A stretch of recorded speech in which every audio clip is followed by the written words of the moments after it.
Hello friends, welcome back. Maths by Dilip Ojha channel पे आपका स्वागत है। आज का जो हमारा वीडियो है वो हमारा एमपी के करंट्स अफेयर को लेके बनाया गया है। और ये जो वीडियो है वो आपके अपकमिंग एग्ज़ाम जैसे कि पटवारी है, जेल पुलिस या फिर जो आपके एसएससी के एग्ज़ाम हुए उनमें भी इसके आने के चांसेस हैं। तो चलिए स्टार्ट करते हैं आज के सेशन को अपने पहले क्वेश्चन के साथ में। पहला क्वेश्चन हमसे कहता है, भारत में बाघ संरक्षण के संदर्भ में निम्नलिखित कथनों को विचार कीजिए। यानी कि इनमें से ये 3 कथन दिए हुए हैं, आपको ये बताना है कि कौन सा स्टेटमेंट इसमें सही है कि गलत है। स्टेटमेंट पहला कहता है, प्रोजेक्ट टाइगर भारत में 1973 में बाघों और उनके आवासों की रक्षा के लिए शुरू किया गया था।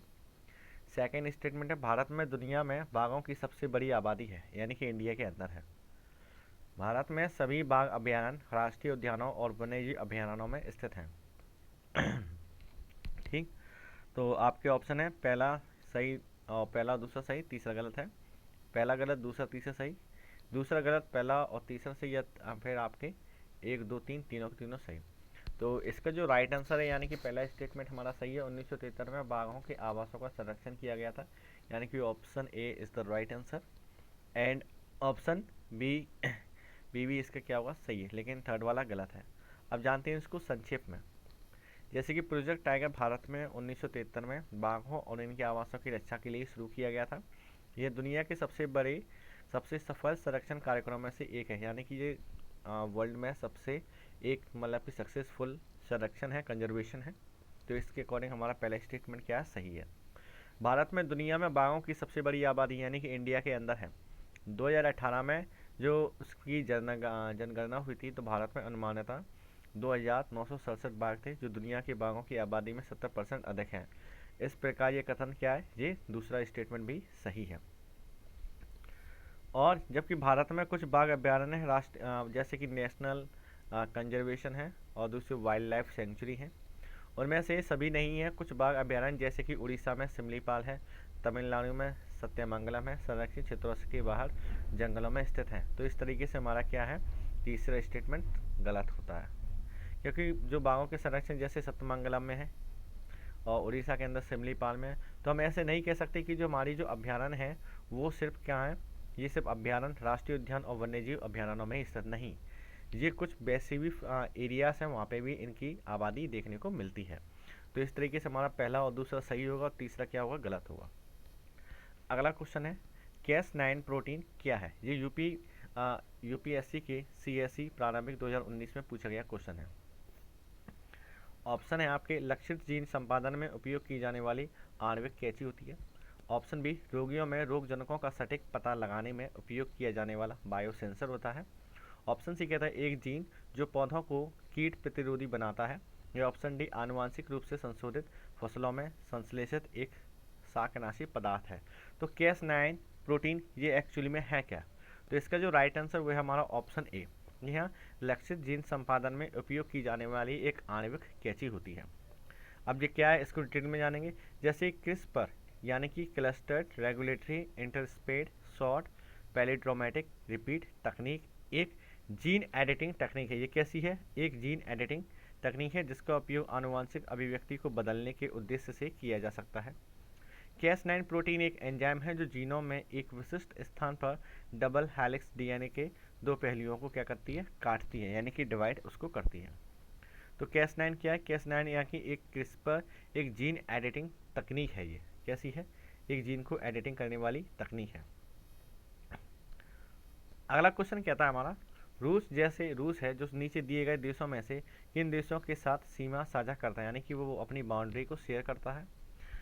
रूस किसके साथ बाउंड्री शेयर करता है, आपके ऑप्शन है नॉर्वे, फिनलैंड, लातविया, कजाकिस्तान, उत्तर कोरिया या स्वीडन। आपको ये बताना है कि रूस की जो बाउंड्रीज है वो किन कंट्रियों के साथ है। तो इनमें से कौन सा राइट आंसर होगा, तो इसका जो राइट आंसर होगा यानी कि ऑप्शन डी, यानी कि ये सभी देशों के साथ रूस क्या अपनी बाउंड्री को शेयर करता है। ठीक है, जैसे कि हम देखेंगे रूस की जो वेस्टर्न साइड है पश्चिम में, वो Norway, Finland, Estonia, Latvia, Lithuania और पोलैंड जैसे देशों के साथ अपनी बाउंड्री को शेयर करता है। कैलिनिनग्राड ओब्लास्ट के रूसी एन्क्लेव के साथ में है। बेलारूस, यूक्रेन, जैसे कि अभी रशिया का जो कॉन्फ्लिक्ट वॉर चल रहा है किसके साथ चल रहा है, यूक्रेन के साथ चल रहा है। तो रूस का यूक्रेन भी बाउंड्री शेयर करता है। जॉर्जिया और अजरबैजान से घिरा है। दक्षिण में साउथ की साइड देखें तो कजाकिस्तान, चीन, मंगोलिया और नॉर्थ कोरिया की सीमाएं भी इसके साथ लगती हैं। इसके अतिरिक्त जैसे कि उसकी समुद्री सीमाओं को साझा करते हैं, जैसे स्वीडन हुआ, जापान हुआ। जापान का कौन सा क्षेत्र है? ओखोटस्क, जो सागर के किनारे है। और बेरिंग जलडमरू मध्य के पार अमेरिकी जो यूएस का एक स्टेट है वो कौन सा है? अलास्का के साथ में। इस प्रकार तो हमारा डी वाला ऑप्शन क्या होगा? राइट हो, यानी कि सभी के साथ ये बाउंड्री शेयर करता है जो भी हमें ऑप्शन में दिए हुए हैं। यानी स्वीडन, उत्तर कोरिया, कजाकिस्तान, लातविया, फिनलैंड, इन सभी के साथ वो अपनी बाउंड्री को क्या करता है? शेयर करता है। अगला क्वेश्चन है, हाल ही में उत्तर से दक्षिण तक समाचारों में रहे यूक्रेन के निम्नलिखित शहरों को व्यवस्थित करें। तो कौन सी उनकी जो सिटी हैं जो अभी समाचार में रहे हैं? Chernobyl, Kherson, Kharkiv. वैसे कई है, जो तीनों सिटी कहाँ की है? यूक्रेन की है। लेकिन आपसे ये पूछ रहा है कि उत्तर से दक्षिण तक, यानी कि नॉर्थ टू साउथ जो समाचारों में रहे हैं, आपको वो शहर बताने हैं। ठीक है, तो इसका राइट आंसर क्या है? इसका राइट आंसर होगा 1, 3, 2। यानी कि पहले चेरनोबिल था, उसके बाद उनके खार्किव शहर आया था, उसके बाद लास्ट में आया था खेरसोन। ठीक है, तो 1, 3, 2। अब जैसे जानेंगे ये शहर कहाँ कहाँ पे हैं। ठीक है, आपको तीनों इसके शहर बताने हैं। क्या बताने हैं? इसको से तीनों शहर बताने, वो भी कहाँ से हो? उत्तर से दक्षिण की तरफ। चेरनोबिल, खेरसोन और खार्किव, जो कि आपको इस तरीके से ऑप्शन में है। ठीक है, खार्किव देखना है, फिर आपको जैसे ये रहा इसका खार्किव शहर। ठीक, उसके बाद आपका ये आता है चेरनोबिल शहर, और उसी तरीके से आपका तीनों शहर, इसका खेरसोन शहर ये आपका ये रहा। ठीक, ये आपका खार्किव रहा, और उसी तरह से ये चेरनोबिल आ जाएगा, जो कि आपको यहीं पे मतलब अभी तो मुझे इसी में है। ठीक है, ये रहा आपका चेरनोबिल शहर। ठीक है, चलते हैं अपनी अगले क्वेश्चन की तरफ। अगला क्वेश्चन कहता है, भूल जाने का जो अधिकार के बारे में निम्नलिखित कथनों पर विचार करें। जैसे ऑप्शन ए, भूलने का अधिकार किसी व्यक्ति को समाचार, वीडियो या तस्वीरों के रूप में इंटरनेट रिकॉर्ड से हटाई गई जानकारी प्राप्त करने का अधिकार देता है, यानी राइट टू फॉरगॉट का एक अनुग्रह। और सेकंड ऑप्शन इसका कहता है, कथन है, भूल जाने का अधिकार स्पष्ट रूप से भारत में एक कानून या एक कानून द्वारा मान्यता प्राप्त नहीं है। तो इनमें से कौन सी स्टेटमेंट सही है? ऑप्शन ए कहता है पहला सही दूसरा गलत, दूसरा सही पहला गलत, दोनों सही या फिर दोनों गलत। भूल जाने का अधिकार यानी कि राइट टू फॉरगेट एक्ट है, वो इनमें से कौन सा रूल्स को फॉलो करता है? तो इसका जो राइट आंसर है वो है सी, यानी कि ये दोनों ही रूल। जो आपका राइट टू फॉरगेट का अधिकार होता है, जैसे कि आपके इंटरनेट से या आपके हर तरीके से न्यूज़ से आपकी वीडियो यदि कोई है या आपकी कोई इमेजेस है इंटरनेट पर, वो सभी क्या हटाई जाए। तो राइट टू फॉरगेट रूल यहाँ पे वर्क करता है। डिटेल में जानेंगे, जैसे भूल जाने का कि एक अधिकार है। भूलने का अधिकार सामग्री को हटाने या मिटाने का अधिकार है, ताकि यह बड़े पैमाने पर जनता के लिए सुलभ ना हो, यानी कि उनको आसानी से किसी भी प्रकार की डिटेल ना मिले।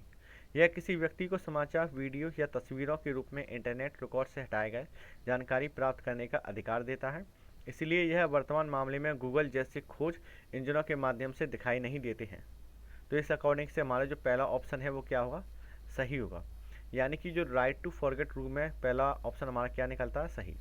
ठीक, अगला है, जबकि अधिकार को भारत में किसी कानून या कानून द्वारा स्पष्ट रूप से मान्यता नहीं दी गई है, यानी कि इंडिया में ऐसा नहीं कि ऐसा कोई एक आईपीसी धारा के तहत या जिसके तहत हम इसको रूल को करें, लेकिन अदालत ने बार बार इसे अनुच्छेद 21 कहता है कि राइट टू प्राइवेसी एक्ट के तहत में किसी व्यक्ति की निजता के अधिकार के लिए स्थानिक माना है, क्योंकि सर्वोच्च न्यायालय 2017 में KS. Puttaswamy versus Indian union का फैसला आया था, जिसमें विकल्प 2 सही है।